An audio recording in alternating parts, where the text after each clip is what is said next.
Estás escuchando Pivot ES, experiencia puesta en acción. Somos propulsores del éxito de organizaciones sin fines de lucro y empresas sociales.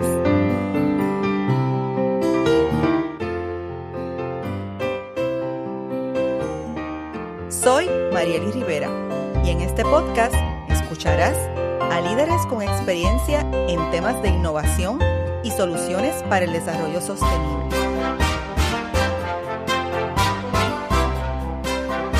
Nuestro episodio de hoy, Creando Alianzas Estratégicas. Hoy dialogamos con Lilian Rodríguez, directora ejecutiva de la entidad sin fines de lucro Voces. Lilian tiene amplia experiencia en temas de salud comunitaria, educación continua para profesionales de la salud y es experta en temas de mercadeo social a favor de la salud pública y educación sobre la vacunación. Lili, como cariñosamente le digo, ¿cómo estás? Bienvenida. Yo muy bien, gracias a Dios, Marieli, y gracias por la oportunidad de ser parte de este hermoso proyecto de Pivot ES. Gracias por ser parte de la red. Estoy bien contenta. Nosotras somos colegas, hemos sido líderes en muchas causas importantes, especialmente con los temas que atienden salud pública, especialmente a partir del huracán María, en realidad la época de Irma y María, y que no hemos detenido nuestra intención. Así que, Lili, a pesar de que vamos a hablar de este tema que es tan importante, la creación de las alianzas estratégicas, yo quería darte la oportunidad de que nos contaras quién tú eres, a quién representas y qué es lo más que te gusta de lo que haces. Bueno, pues como bien dijiste, mi nombre es Lilian Rodríguez, soy puertorriqueña, nacida en el área metropolitana, pero criada en el hermoso pueblo de Lares, así que me siento bien lareña. Y en la organización que represento y que me siento honrada de ser la fundadora de la misma es Voces, la coalición de vacunación de Puerto Rico, que acaba de ser transformada después del huracán María, precisamente, a Voces, la coalición de inmunización y promoción de la salud, que es una coalición multisectorial, precisamente es una alianza de más de 100 colaboradores que tenemos una misión en común y es proteger las vidas en Puerto Rico de enfermedades prevenibles por la vacunación. Nuestra organización lleva 7 años de establecida.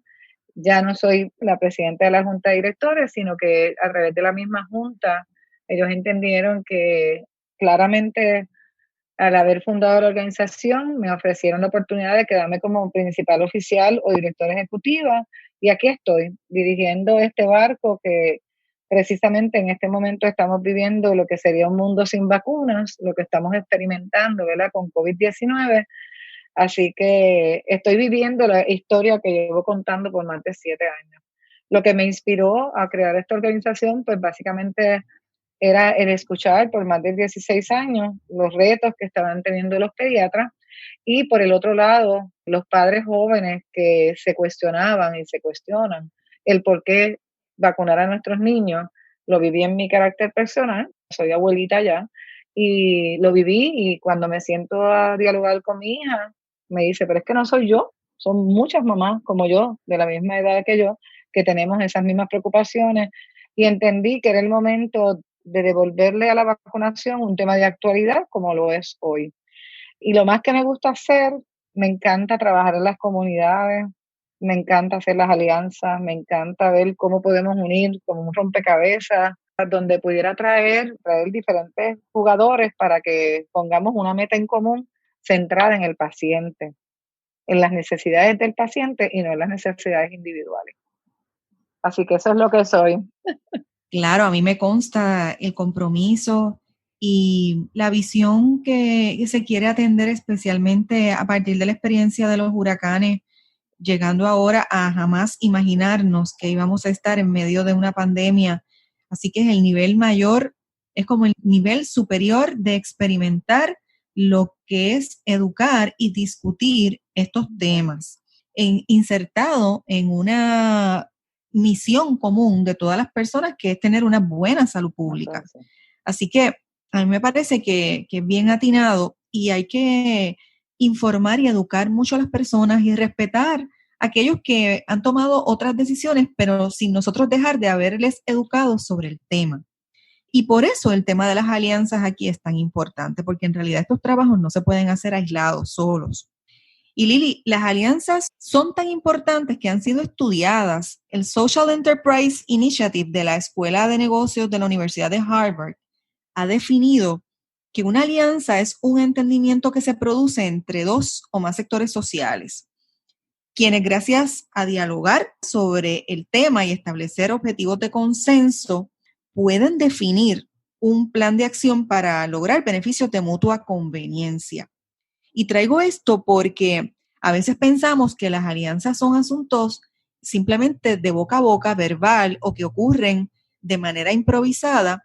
Y aunque esa ha sido en algunas instancias la naturaleza de su nacimiento, son procesos que se formalizan y que son bien importantes ahora mismo al momento de presentar una oportunidad de solicitar un fondo para beneficio y para establecer, ¿verdad?, un bien común en los diversos segmentos poblacionales. Así que, ¿en qué momento tú entiendes que es el momento idóneo, perdonando la redundancia, de crear una alianza estratégica? Mira, la experiencia que ya llevo trabajando precisamente desarrollando alianzas, algo que me hubiese gustado haberlo aprendido, ¿verdad? En una universidad, como algunas personas lo aprenden, sin haberlo aprendido en la calle, en la universidad de la vida. Pues yo creo que cuando hay un problema que sobrepasa el bien individual y pone en riesgo el bien común, no importa el tema que sea, es el momento de sentarse las partes a buscar, como bien tú mencionaste, una solución al problema específico que estamos manejando. Así que te tengo que confesar, Marieli, que el concepto de voces precisamente es esa mesa de diálogo donde, y ha sido el éxito, ¿verdad?, de la organización, es esa mesa de diálogo donde puntos encontrados encuentran una meta común. Por ejemplo, en el caso de voces, particularmente, pues estaba la meta común de asegurar unos niveles de vacunación, pero dentro de voces hay unos grupos de interés muy importantes para la área de vacunación que son, por ejemplo, nuestros niños, nuestras embarazadas y nuestra población adulta mayor. Así que nuestros programas corren en esas tres áreas. Así que cuando lleva COVID-19 a nuestras vidas para quedarse, lo primero que yo pensé fue, ¿cuáles son mis poblaciones más vulnerables?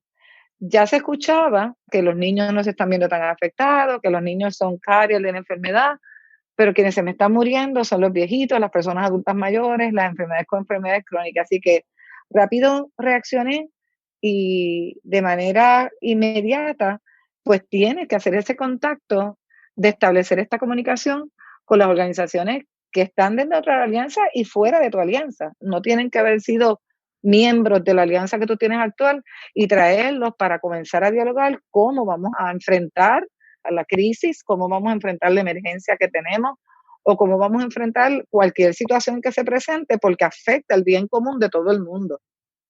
Unos de una manera, otros de otra forma, unos tal vez positivos, unos tal vez negativos. Así que la idea es encontrar el momento perfecto es cuando tienes el problema de frente y sabes que solo, como más bien tú acabas de decir, no lo puedes resolver. Así que tienes que empezar a mirar a tu alrededor y decir, ok, ¿quién es clave en el proceso? Y voy a usar el ejemplo de vacunación. Mi pregunta fue, ok, ¿quiénes son los primeros que yo tengo que asegurarme que están protegidos y vacunados? Pues en mi población adulta mayor con enfermedades crónicas y de ahí nace la alianza, los pacientes primero. Correcto. Y eso ayuda realmente a gestar, ¿verdad? Y a darle formalidad a la alianza, porque como hay un denominador en común de necesidad o de solucionar algo en particular o atender, se convierte entonces en esa pieza que muchas organizaciones pueden entonces seguir y pueden crear un norte en común para, independientemente de que tengan misiones y visiones diferentes, pero se convierte entonces en un asunto que compartimos. Y eso que tú traes, por ejemplo, de el tema de tú identificar poblaciones desde un principio, cuáles son tus poblaciones más vulnerables y entonces priorizar, eso nos ayuda a mirar entonces perfiles de entidades que si no están en la alianza, queremos traerlas a la alianza y queremos integrarlas. Y por eso es que viene entonces de alianzas multisectoriales, porque puede haber una entidad que trabaja en un alcance más pequeño o un menor alcance sobre envejecientes, pero tenemos tal vez una entidad más grande que tiene más recursos, aunque también su denominador común en población puedan ser los envejecientes. Y entonces es ponerlos en la mesa a conversar. En esa experiencia de ustedes, yo sé que uno de los retos más grandes que siempre tenemos cuando nos reunimos, ¿verdad? Y hacemos reuniones, alianzas o concertamos una reunión para materializar una alianza, es el tema de cómo organizamos el que todos los pensamientos y las ideas se integren, ¿verdad? A una mesa de trabajo. Y eso pues conlleva una planificación. En la experiencia de ustedes, ¿cómo tú ves que es más fácil, más factible reunir a las personas, si en este caso las personas que deben participar de esas reuniones son personas claves dentro de las organizaciones, que no necesariamente siempre es exclusivamente un director ejecutivo, porque tenemos que trabajar como un equipo, pero ¿a quién tú entiendes en esa experiencia que ha funcionado mejor para participar en ese diálogo de formalizar una alianza? Pues mira, en el caso de los pacientes primero, particularmente, nosotros cuando yo hago el acercamiento al grupo de trabajo, pues me dirijo a los directores ejecutivos y, ¿verdad? A mis peers, a mis pares como tal. Pero ellos identificaron en algunos de los casos personas que están trabajando específicamente con las áreas que nos queremos concentrar. Así que en una primera reunión inicial participamos los directores ejecutivos, pero en la segunda y la tercera reunión ya empezaron a entrar otros componentes que tal vez tienen la información más directa, porque en las alianzas algo que tiene que suceder es que tiene que estar la información de primera mano. Y si el director ejecutivo no necesariamente es el que tiene la información de primera mano, obviamente lo que él va es a facilitar que se dé el acuerdo de la alianza y luego debería delegar en la persona que entiende que es la más correcta, pero con el mismo nivel de toma de decisiones. Porque uno de los retos, Marieli, que tenemos es que cuando estamos manejando una crisis como la que estamos viviendo, el tiempo es crítico. También, después que definimos la misión que esta alianza llega en acuerdo común, que por ponerte un ejemplo, en los pacientes primeros fue, mira, nosotros queremos ser la voz del paciente de más de 1.2 millones de pacientes con enfermedades crónicas en Puerto Rico para el proceso del manejo, respuesta y recuperación de COVID-19. Así que en eso fuimos, te tengo que decir que fue algo mágico porque mi intención era traerlos para asegurarme de que esa era la población que yo tenía que proteger y asegurarme que estuvieran vacunadas. Pero sin embargo, cuando nos sentamos a dialogar, encontramos muchas más cosas en común y luego identificamos esa persona. Así que en el grupo de los pacientes primeros, la mayoría somos directores ejecutivos, pero hay dos organizaciones que tienen del grupo la que es la persona que maneja lo que es el acceso de los pacientes, porque lo que nos unió precisamente fue eso, o sea, cómo con una crisis y un encierre como el que nosotros hemos tenido de casi 90 días, ese paciente no se iba a comprometer su salud, no con COVID-19, sino su enfermedad de por sí, que ya lo hace un paciente vulnerable. Así que tiene que haber, como tú bien dices, diferentes niveles, pero tienen que ser personas que la organización designe, pero con cierto poder decisional o por lo menos con una conexión directa de donde se toman las decisiones, porque el tiempo es crítico y valioso en el movimiento. Y hubieron 4 cosas en particular que a nosotros nos preocuparon grandemente como tal, que las pudimos identificar rápido en la alianza.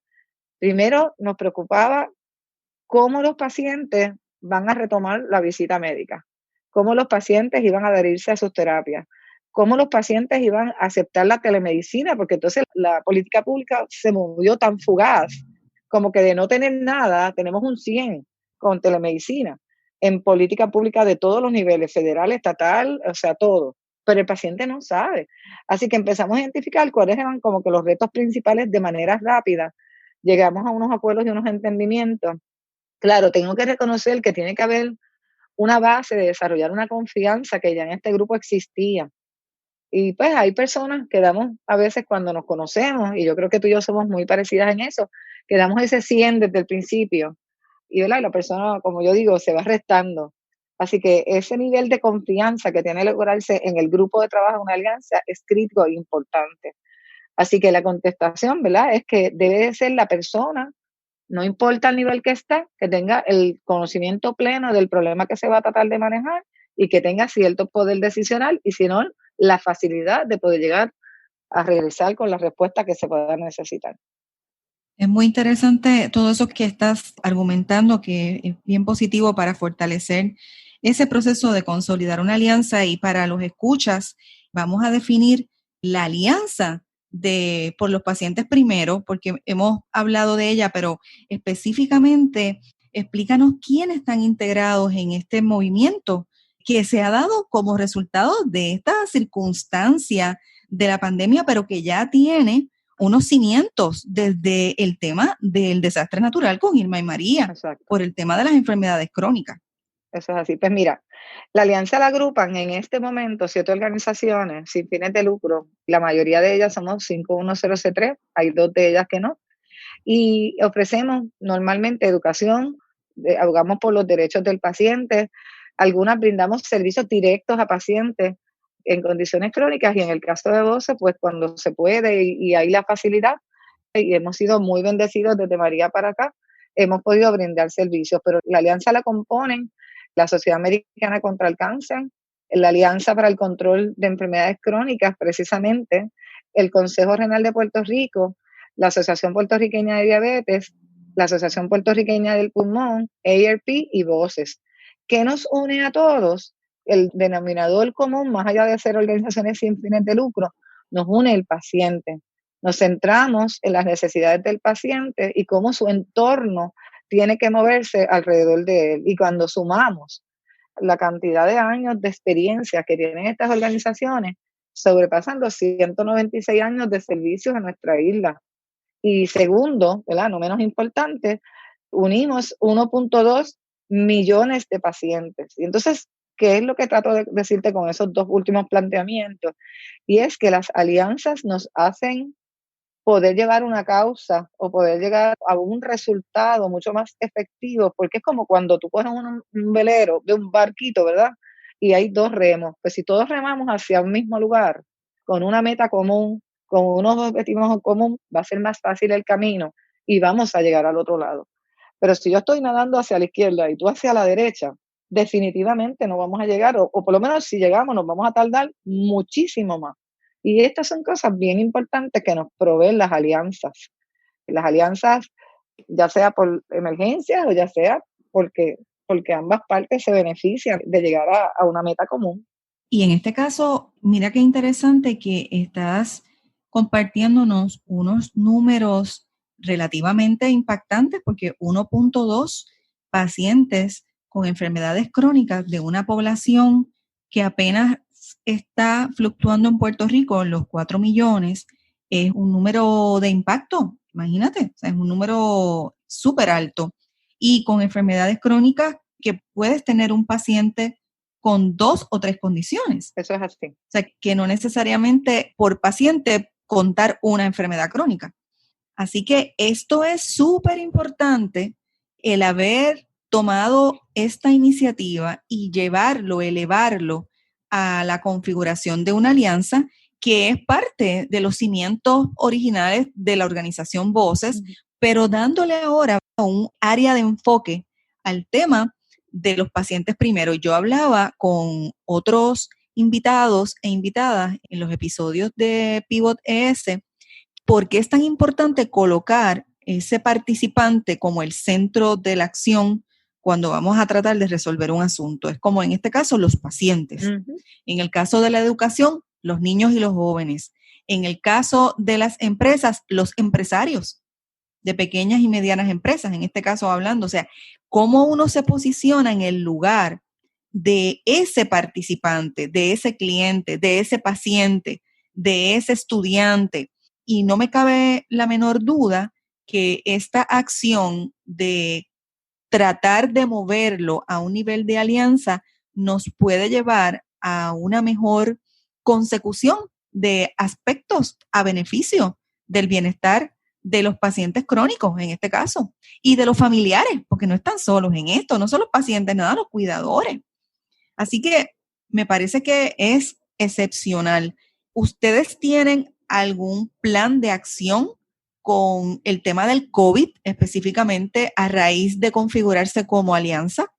Eso es correcto. Quisiera, antes de definirte exactamente cuál es el plan, quiero mencionarte que yo creo que hay algo bien importante, Marieli, es que cualquier alianza que se establece debe también basarse en datos y no necesariamente en la parte anecdótica. Porque, como yo le compartía a alguien hace apenas varios días, le decía, mira, yo puedo llevar una buena historia de un paciente de enfermedades crónicas a la televisión para que lo cubran los medios.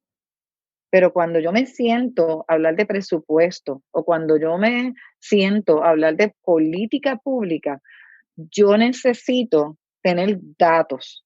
Y los datos están. Lo que tenemos que hacer es buscarlos. Por ejemplo, nosotros hemos basado, ¿verdad?, nuestras estrategias o el plan de trabajo en el panorama de enfermedades crónicas en Puerto Rico. Y para que tú tengas una idea, 7 de cada 10 muertes en Puerto Rico son de enfermedades crónicas.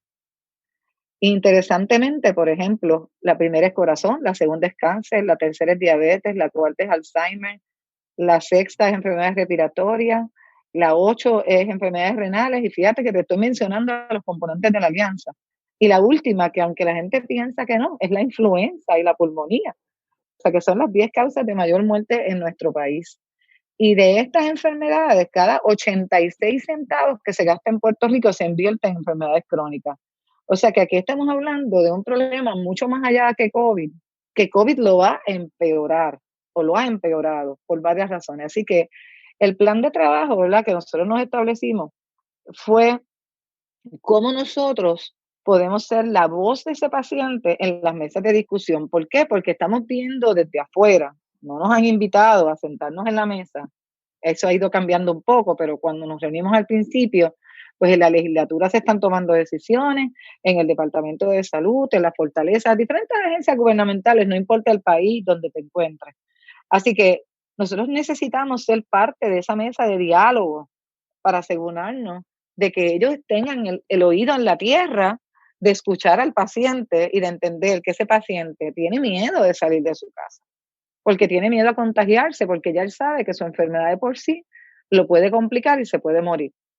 Que ese paciente necesita unos tratamientos y unos medicamentos, y que si yo solamente en aquel momento podía ir a la farmacia o al supermercado y no tenía mis recetas, pues entonces yo no podía adquirir mis medicamentos.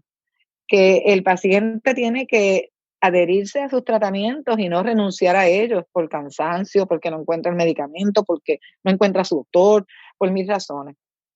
Entonces se fortalece el área de telemedicina. Y entonces nosotros como alianza decimos, pero nuestros pacientes saben lo que es hacer una teleconsulta o saben lo que es la telemedicina. Así que nos pusimos unas metas de trabajar con mejorar estas 4 áreas en particular, pero la no menos importante, que es la última y la queremos poner como última, y es la parte de cómo nosotros como organizaciones sin fines de lucro nos vamos a sostener en medio de una crisis de salud, cuando nuestros fondos vienen de donaciones privadas y no necesariamente nunca hemos dependido 100% del gobierno. Y entonces nuestras actividades han sido paralizadas. Así que hay que desarrollar estrategias que sea para adelantar la agenda del paciente, para adelantar la agenda inclusive del gobierno, porque la estrategia del gobierno es, yo quiero que la telemedicina sea lo que use la gente ahora, pero si no, ¿cómo los enseña? ¿Quién va a trabajar con el componente de enseñarle a las personas a utilizarla? Y cómo nosotros vamos a sostener y a financiar. Y esto no aplica solamente a las organizaciones de salud, esto aplica a todas las organizaciones sin fines de lucro en Puerto Rico.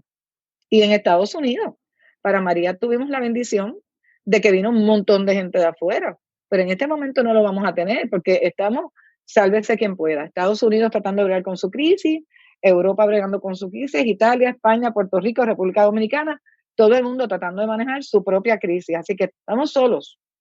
Así que nos toca poner la casa en orden a nosotros. Eso era lo que te iba a compartir. Les toca a ustedes con esta iniciativa de alianza estratégica poner la casa en orden, y cuando decimos en orden, enfocada en las prioridades. Porque fíjate, el COVID, el virus, coronavirus, pero la pandemia a raíz de lo que es la enfermedad del COVID-19, nos pone en las manos el reto que siempre ha existido, pero que se incrementa, de la inequidad. Y por un lado, hay inequidad de dos maneras, fíjate, como tú estás comentando. Por un lado, inequidad en acceso a los servicios de salud, en este caso a poblaciones vulnerables, que en este caso dentro de los vulnerables están los pacientes de enfermedades crónicas. Y por otro lado, la inequidad en la distribución de los fondos y en la administración de fondos efectivos para poder brindar los servicios correctos. Así que hay que trabajar en esta coyuntura. Es como decir en dos líneas de acción que se interconectan, porque lo que queremos es el bienestar para todos y todas. Y yo creo que es bien, bien crítico y bien importante lo que ustedes han planteado y cómo han ido cincelando este proceso de ir fortaleciendo poco a poco la alianza, que a pesar de que está en sus inicios de gestación, porque todavía no tenemos un tiempo que podamos medir de un año, pero este tiempo es crítico para documentar y para traer a la mesa los puntos en común donde se interconectan todas esas organizaciones sin fines de lucro que al final del camino tienen como denominador común el bienestar de sus pacientes o participantes, incluyendo los cuidadores. De esta experiencia creando alianzas y poniéndolas en práctica, uno siempre aprende cosas. ¿Cuáles serían tus dos lecciones aprendidas que tú dices me marcan en este proceso de experimentar, montar alianzas, gestar alianzas? Pues mira, de hecho, a mí se me hace bien difícil, Marieli, recibir reconocimiento. Yo soy una persona bien humilde. De hecho, a mí me gusta estar a veces hasta como behind the scenes. Mucha gente no sabe cuál es la parte más que yo planteo en este tipo de alianzas. Pero te puedo decir que la lección aprendida para mí es consistente, porque esta viene siendo dentro de diferentes causas que yo he cogido, todas muy relacionadas a lo que es prevención. El que trabajemos de manera coalicionada o en alianza, porque para mí es sinónimo de la otra, es crítico e importante. Y que todos los miembros de esa alianza no son más unos que otros, somos todos alineados. Por eso es que yo siempre lo veo como algo multisectorial y en el mismo nivel de participación. Y lo segundo es que de esas lecciones aprendidas es que necesitamos que nuestro sistema de gobierno reconozca la aportación que hacen las organizaciones sin fines de lucro, y sobre todo cuando nos organizamos y podemos ser ese brazo extendido para ayudar a manejar crisis y manejar situaciones. Y yo creo que nosotros también tenemos que aprender a valorarnos. De hecho, ahorita bromeaba en una reunión anterior donde decía, ¿sabes qué? Yo tengo ganas de pasar una factura por todos los servicios prestados gratuitos que nosotros damos, como hizo un país en Europa, que no recuerdo cuál es, que le pasó una factura por la crisis de COVID-19, ¿verdad? A China. Y esto es algo simbólico, así que yo creo que valorarnos es una de las lecciones aprendidas, de las capacidades que tienen las organizaciones sin fines de lucro y comunitarias. Las soluciones a los problemas a veces pueden venir de abajo y no necesariamente de arriba. Así que para mí esas son como que las lecciones más importantes de las alianzas, y pues creo en ellas. O sea, yo creo en el trabajo en equipo, creo en que todo el mundo tiene la misma capacidad de producir, tal vez unos un poco más que otros, pero lo importante es que nos demos esa oportunidad de trabajar en alianzas y en colaboración. Y fíjate que en este proceso aprendemos también a, como tú bien dices, a veces nos da pues frustración, ¿verdad? Coraje, que son sentimientos pues significativos y naturales, especialmente pasándola en este proceso de el distanciamiento físico, que ha sido una adaptación para todos y todas. Y nos da coraje también porque a veces estamos basados en desinformación sobre cómo esto se va manejando. Tú muy bien decías ahorita que cada país también está por su cuenta manejando la crisis del momento, dependiendo de cuán aguda o más o menos aguda está la crisis en su país. Y en el caso de dónde se originó esto, pues ellos mismos tampoco, o sea, tienen, como yo digo, no hay un asunto de culpas y culpas, es un asunto de respuestas y responsabilidades y de cómo esto se fue de las manos y entonces no hemos pensado en enfocarnos en que esto afecta de diversas maneras, no solamente asuntos de salud, que es lo más crítico y yo creo que vital, es el aspecto que ya lo hemos discutido, económico, y el aspecto de mirarnos como un todo a nivel del mundo, donde todos tenemos derecho a tener vidas en salud y poder tener acceso a manejar estrategias para atenderla de manera preventiva, de continuo manejo, porque esto no se va a ir, nosotros lo sabemos. Y es como tú dices, podemos estar tranquilos en el sentido de que hay investigación sobre alternativas de vacuna, pero alineado a la vacuna, exista la vacuna o no exista, eso no lo divorcia de todo lo que es educación en salud, en tú cómo realmente tener una vida y un estilo de vida saludable, independientemente. Así que esto me ha gustado mucho. Sí me gustaría que nos compartieras en este proceso de liderar dos, en este caso, prácticas que a ti te han funcionado muy bien, que tú dices, estas dos prácticas me han funcionado súper para cincelar una alianza. Pues mira, yo creo que en términos de las prácticas, ¿verdad? Yo tengo, como yo siempre cuento, ¿verdad? 3 historias de éxito. Por ejemplo, para el huracán María particularmente, yo siempre terminaba diciendo, wow, administramos 88,000 dosis de vacuna. Y yo veía en ese momento como que ese era el éxito del proyecto. Pero después, cuando empecé a internalizar realmente el poder activar más de 100 organizaciones que se unieran a trabajar bajo un mismo fin común, que era poder proteger la población de brotes y epidemias, de otros asuntos, porque teníamos una tormenta perfecta. Yo creo que es la parte más importante de ese proyecto, Marieli. Y como líder, te puedo decir que el lograr la credibilidad en los demás y mantener la confianza es crítico como líder. Así que yo trato de no comprometerme más allá de lo que yo puedo dar y reconocer mis capacidades y mis debilidades y poder decir, esa área yo no la domino, te toca trabajarla a ti. Me pasa en la alianza de los pacientes primero. Nosotros estamos trabajando en este momento una parte que es desarrollando un case for support y yo le tuve que decir al equipo, ¿sabes qué? Esa no es mi mayor fortaleza. Ángela, te toca manejarlo a ti. Fulano, a ti te toca manejar esta otra cosa. O sea, es saber también hasta dónde son tus capacidades y cómo tú adquieres a través de las otras personas, que es algo que nos dan las alianzas. Las alianzas nos dan que no todos somos iguales, que yo soy más organizada o más desorganizada, que el otro es más estructurado, que el otro es mejor escribiendo, que el otro es mejor redactando. Y entonces es como formar un robot, así como un robotcito que vas poniendo, un rompecabezas. Entonces cuando vas creciendo, se te convierte en un robot bien robusto. Pues es exactamente lo mismo. Y si el líder tiene la capacidad de reconocer públicamente frente a su grupo de colaboradores, estas son mis fortalezas y estas son mis debilidades, yo creo que llegas muy lejos. Así que esa es, por ejemplo, esa es una de las prácticas que yo traigo y sabes que es así porque contigo lo he compartido, que te digo, eso no lo sé hacer o eso sí lo sé hacer. Y la otra es el termómetro que tú le tienes que poner a ese asunto que estás manejando, porque a veces hay asuntos que lo puedes dilatar y entender el tiempo que lo vas a manejar, pero hay otros momentos donde esto es ahora, no es mañana. Entonces ellos dicen que ellos no entienden, que yo tengo como un energizer puesto en el cuerpo, o sea, cuando yo tengo que trabajar 7 días, 24 horas, lo trabajo y a veces puedo estar más pasiva y otras veces más activa. Así que yo creo que el compromiso tiene que estar ahí, tiene que ser genuino, porque el cansancio va a llegar y el agotamiento va a llegar. Y el otro es reconocer tus fortalezas y tus debilidades, porque todos las tenemos, todas las tenemos. Yo siempre bromeo y me has escuchado, si yo supiera inglés, yo sería la presidenta de los Estados Unidos. No es mi fortaleza, así que yo tengo que delegar cuando hay que hacer algo en inglés a un tercero que lo haga. Y así viceversa, por ponerte ejemplos bien sencillos.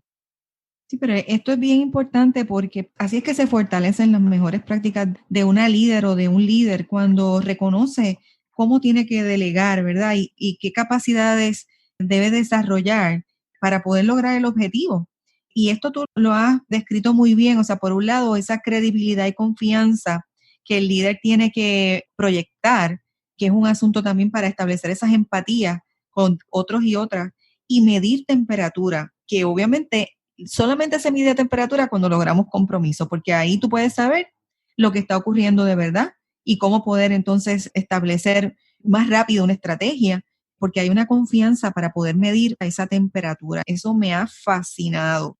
Sí te quiero preguntar ya en general, porque de aquí entonces tenemos que hacer otros episodios porque estos temas no terminan, a mí me fascinan y el tema de los pacientes primero va a prevalecer en esta discusión. Pero ¿cómo podemos pivotar juntos y juntas para propulsar alianzas estratégicas, o sea, alianzas que se queden, no que se rompan? Yo creo, Marieli, que tenemos que también empezar a capacitar, porque, por ejemplo, en el caso de voces particularmente, y esto yo lo he dialogado contigo ¿verdad? En conversaciones informales que hemos tenido, muchas de las organizaciones sin fines de lucro trabajamos iniciativa tras iniciativa y actividad tras actividad, ¿verdad? Tratando de resolver un problema en particular. Sin embargo, tenemos que aprender a trabajar en cómo nosotros transformamos la política pública de un país. Y yo no estoy hablando de política, estoy hablando de la política pública que establece cómo manejamos los pacientes con crónica, y no hemos añadido aquí un elemento que es, ¿verdad?, aquellos determinantes sociales adicionales que hacen más vulnerable a este paciente. Como yo le decía el otro día a otras organizaciones sin fines de lucro, mi paciente diabético está en tu barrio, no está en mi casa, está en tu campo, está en tu grupo de mujeres maltratadas, o está en tu grupo de pobreza, o está en tu residencial, o está en tu comunidad. O sea, yo no los tengo, los tienes tú. Así que por eso es tan importante que tal vez empecemos a capacitar, llevar a otro nivel nuestras organizaciones sin fines de lucro. Así que yo creo que hay mucho trabajo por hacer. Ustedes, ¿verdad?, son una organización que también tienen mucha experiencia, que nos pudieran ayudar muy bien, como hemos hablado, a documentar, porque muchas de las alianzas, y lo hablo por experiencia propia, no tanto por los pacientes primero, sino en voces, cuando me pregunta, construir esa historia, documentarla, trabajar para que sirva como un best practice. ¿Cuántas veces no he tratado de decir, Dios mío, Puerto Rico ha logrado los mejores niveles de vacunación en HPV? Y tú me dices, Lili, ¿cómo lo lograron? Ay, lo hicimos aquí en Voces. Ah, pero entonces, ¿cómo lo documentaste? Entonces creo que tenemos que capacitarnos y entender cómo nosotros, las organizaciones sin fines de lucro, para que nos puedan dar ese valor que queremos, tenemos que aprender a capacitarnos más, a adiestrarnos más y cómo documentamos ese proceso y cómo lo vamos llevando, de tal manera que después se pueda replicar en otro lugar, porque al final de eso se tratan las mejores prácticas, ¿no? De algo que se pueda documentar para poderlo replicar en otro lugar. De acuerdo contigo, estoy fascinada. Eso de capacitar me parece bien pertinente y bien asertivo. Así que eso es otro programa. Ya tenemos, ¿ves? ¿Tú ves? Ya de aquí han salido ya otros temas que vamos a poder compartir con nuestros escuchas. Yo te agradezco mucho tu tiempo, compartir esa experiencia tan valiosa con nosotros y vamos a volver otra vez a traer otros episodios con otros temas y vamos a buscar esos líderes dentro del grupo de los pacientes primero para ponerlos también en esta conversación y que compartan a través de un panel. Estos son temas de emprendimiento social, estos son temas de cultura de salud y eso es puntual. Así que te agradezco mucho. Compártele a la audiencia la dirección de website de la organización. Mira, nosotros tenemos una subpágina, ¿verdad? Porque a todo esto, ¿verdad? Los pacientes primero no tienen fondos. Lo que se hizo, que eso es otro punto, ¿verdad? Que podemos hablar, como a veces tenemos que quedarnos en un segundo plano y decir, pues esta es la organización que va a ser el custodio de los fondos que se levanten. Hay muchos detalles que hay que trabajar en una alianza y todo basado en la confianza. Pero pueden buscar en flumaratón.com/ los pacientes primero y ahí van a encontrar un sinnúmero de información. En menos de 60 días hemos hecho casi una agenda, ¿verdad? Una agenda increíble, un concierto que está ahí, que lo pueden ver y disfrutar, donde se combinó los pacientes con los directores y artistas. Te puedo compartir también la página de Facebook que aparece como grupo y se llama así Los Pacientes Primero, y ahí estamos llevando información, educación Y también les quiero pedir, ¿verdad?, que se unan a nosotros. Ha surgido una página que se llama derechosocial.org y tiene en estos momentos una petición. Es una página tipo, cuando hacemos peticiones de las que llenamos en Estados Unidos, como yo bromeo, Change.org o algo así, y esta básicamente propone proyectos de salud para Puerto Rico, y todos los que firmamos esa propuesta le llega una copia de un correo electrónico a un legislador, a un senador, a la Fortaleza o a cualquier agencia que sea pertinente para que cambiemos la historia a través de la política pública, que es lo que mencionaba ahorita. Si nosotros logramos, ¿verdad?, cambios en la política pública, nosotros cambiamos la cultura, nosotros cambiamos el acceso, nosotros cambiamos el comportamiento. Así que mi motivación es a que nos sigan, a que nos apoyen, a que tratemos de que realmente los pacientes sean primero. Y no es que sean mejores, es que sean primero en la toma de decisiones de los fondos, de las acciones, de la política pública, y que no sean los últimos. Que ellos puedan ser partícipes de la toma de decisiones que se hace, de qué medicamento, que a qué hora, en dónde, cómo y en qué lugar. Nosotros nos vamos a comprometer a seguirle la pista y vamos a volver a vernos en este espacio, que es un espacio de educación profesional enfocado en los líderes de las organizaciones sin fines de lucro y de las empresas sociales en Puerto Rico, pero nos escuchan a través del mundo entero. Así que te invito a que, si te gustó este episodio, Lili, que lo compartas y que nos escuchen a través de las plataformas en Spotify, iTunes, Stitcher, Google Podcasts, iVoox, Anchor, Buena Vibra Radio en Orlando, porque estamos fuera del 100 por 35, y a nuestros escuchas también les invitamos a buscarnos en la plataforma de creadores de contenido Patreon para que nos ayuden. Y suscríbanse a Pivot ES. Los esperamos en el próximo episodio.